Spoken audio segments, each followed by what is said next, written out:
Na vertical, a principal diferença é que os pesos não são cancelados pela normal. Vamos colocar separadamente, né? Bloco A, 2 kg, peso de 20 newtons. Bloco B, 3 kg, 30 newtons de peso. Lembrem-se, o correto é colocar sempre no meio do bloco, mas principalmente nesse caso, iria bagunçar muito a figura. Tem um fio ligando A e B, portanto, A puxa B para cima,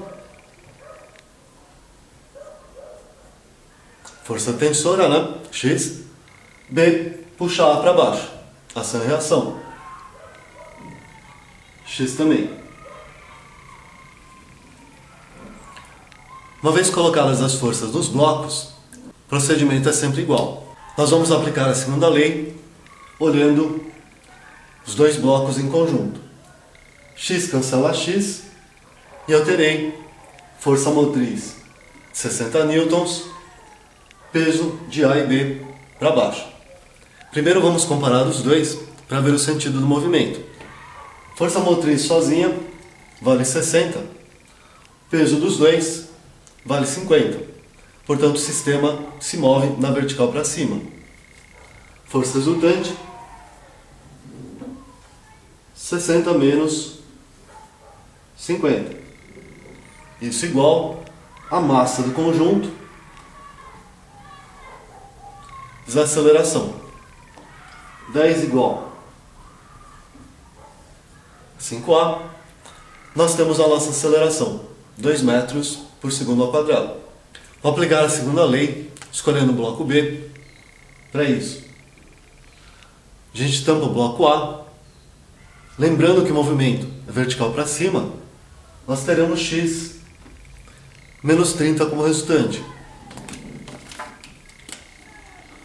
X menos 30 igual massa agora do B, aceleração 2,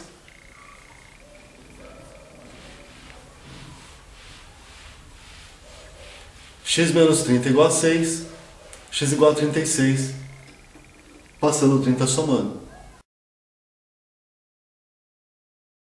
Com o único coeficiente de atrito, nós vamos proceder da seguinte maneira. Coloquei um exemplo aqui para vocês. Objeto de 2 kg, uma força motriz, coeficiente de atrito entre o objeto e a superfície, 0,3. Lembrar que é adimensional. Força de atrito é o produto do coeficiente de atrito vezes a força normal, que nesse caso é igual ao peso. Se eu calcular a força de atrito, fato será igual a 0,3, coeficiente, né? Vezes o normal, que é igual ao peso, 20 newtons, portanto. Nós vamos obter força de atrito 6 newtons. Você deve interpretar isso não como um valor fixo. Significa que a força de atrito vai de 0 até 6 newtons. Em outras palavras, né? Essa força motriz, para qualquer valor entre 0 e 6 newtons, ela não vai conseguir tirar o bloco do lugar. Portanto, não vai haver movimento, ok? Se, por exemplo, a força motriz tiver valor de 4 newtons, a força de atrito será 4 newtons também. Velocidade será 0, aceleração será 0.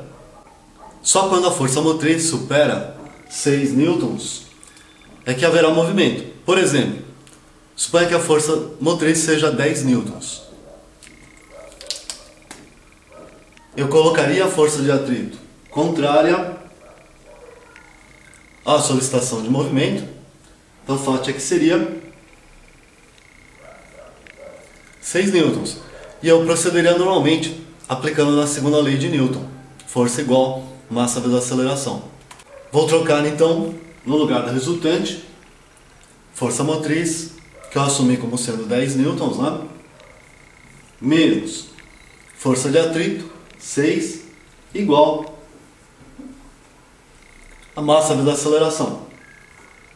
Aceleração, portanto, seria 2 metros por segundo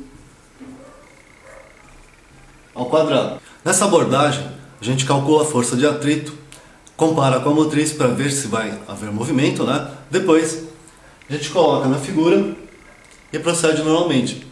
O mesmo é feito se houvesse, por exemplo, uma força elástica, força Kx, né? Você calcularia separadamente, colocaria na figura e procederia como sempre. No caso de haver dois coeficientes de atrito, primeiro, você tem obrigação de saber que o maior é o coeficiente de atrito estático ou de destaque, e o menor é o coeficiente de atrito dinâmico ou cinético. Antes de mais nada, você vai calcular apenas o atrito estático. Φ igual μ estático vezes a normal. Φ estático, né, seria 0,5 vezes a normal, que novamente é igual ao peso. 20. Metade de 20, 10 newtons. Por que eu calculei apenas a força de atrito estático? Eu vou comparar com a força motriz, e no caso da força motriz não superar os 10 newtons, eu nem preciso calcular a força de atrito dinâmica, que ela só seria usada se o objeto estivesse em movimento. Então vamos supor, por exemplo, que a força motriz valha 20 newtons. Nesse caso, esses 10 newtons não seriam suficientes para segurar o bloco. E eu calcularia a força de atrito dinâmico, usando o μ dinâmico aí. O fato seria o μ dinâmico 0,4 vezes normal, que é igual ao peso, 20,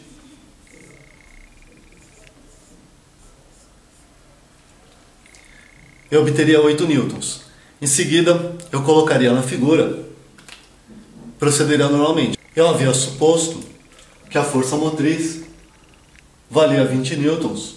Utilizei a força de atrito dinâmica, portanto 20 menos 8 igual massa vezes aceleração, 12 igual a 2A,